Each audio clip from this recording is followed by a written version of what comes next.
cuanto a las manifestaciones clínicas del síndrome de bajo gasto cardíaco derecho en el posoperatorio, pues generalmente se va a evidenciar por datos congestivos, por datos de congestión venosa sistémica.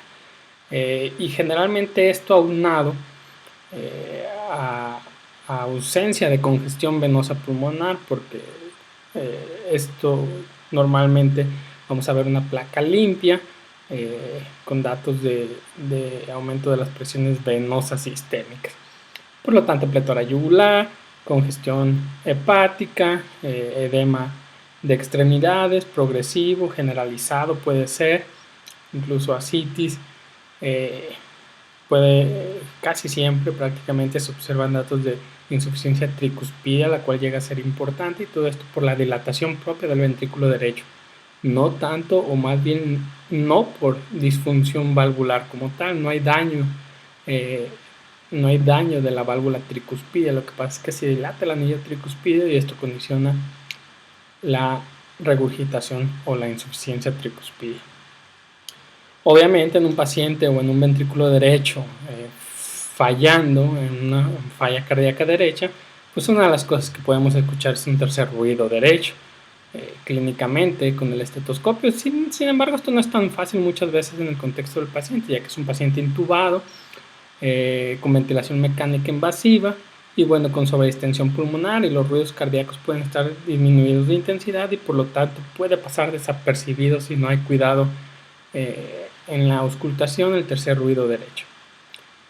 Otra de las cosas que puede haber, no es siempre, no siempre existe, pero puede estar presente y hay que tenerlo en cuenta cuando vemos que un paciente previamente sin datos de hipoxemia o sin datos de cianosis, que inicia con datos de falla ventricular derecha, o que simplemente inicia con datos de bajo gasto, lo vemos cianóticos, o la saturación de oxígeno baja, hay que pensar en disfunción ventricular derecha. ¿Por qué? Porque en la disfunción del ventrículo derecho las presiones ventriculares y por lo tanto auriculares derechas están aumentadas, y esto va a condicionar que si existe un foramen oval permeable a una comunicación interauricular, existe un cortocircuito de derecha a izquierda y por lo tanto exista cianosis y exista hipoxemia. Entonces es un dato importante a tener en cuenta. Hay otros datos clínicos de falla cardíaca derecha como tal, pero que no son tan evidentes en un paciente posoperado por las condiciones que él tiene, ¿no? Su estado sedado, intubado. Entonces vamos a pasar desapercibidas tal vez algunas otras cosas.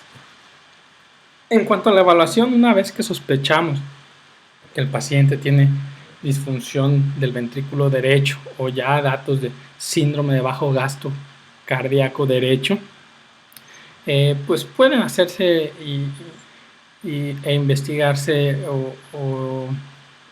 o confirmarse por diversos métodos diagnósticos. Sin embargo, no hay un estándar, es algo difícil, no hay grandes estudios publicados sobre esto, sobre cómo abordarlo. Generalmente son recomendaciones de expertos, sobre todo porque la poca importancia que se le había dado a esta cámara cardíaca, a este ventrículo derecho en general. Y pues ahora se le ha tomado nuevo interés y empiezan a salir algunos métodos, los métodos habituales, pues, pero se empiezan a estandarizar en estos pacientes. Y bueno, en sí esto está hablando de falla cardíaca derecha en general, pero en el estado posquirúrgico la evidencia aún es menor. En general contamos con el ecocardiograma, es un método, como sabemos, útil, disponible en todos lados, o en la mayoría de los lados en que se practica la cardiología. Por lo tanto, puede ser o es hasta ahora el método más empleado por su disponibilidad, seguridad y con un coste relativamente bajo. Disponibilidad al lado del paciente en su cama, sin necesidad de trasladarlo a otros lugares. Y se han tratado de buscar índices, de buscar datos que nos evalúen en forma precisa y reproducible la disfunción del ventrículo derecho. Sin embargo, pues no es tan fácil aún. Existen, como vemos en esta lista, es una lista grande de datos, todos ellos ecocardiográficos disponibles para la evaluación del ventrículo derecho y por lo tanto también de la circulación pulmonar. Podemos ver tanto desde modo M hasta Doppler tisular, ecocardiografía en 3D, varios métodos. Sin embargo, la mayoría de ellos no están estandarizados, no se ha hecho ni estudiado mucho sobre ellos.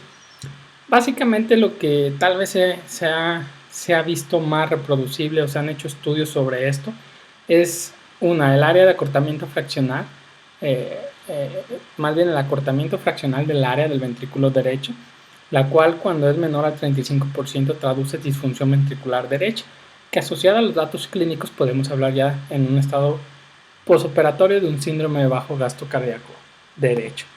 Y el otro que tal vez, pues no más complejo, pero sí un poco más laborioso tal vez de hacer, es el índice de T, el cual tal vez es un poco más, se ha encontrado mayor reproducibilidad en este tipo de pacientes, el cual, obviamente un índice de T derecho, el cual, hablar de un índice de T derecho mayor 0.5, nos habla de datos de disfunción ventricular derecha.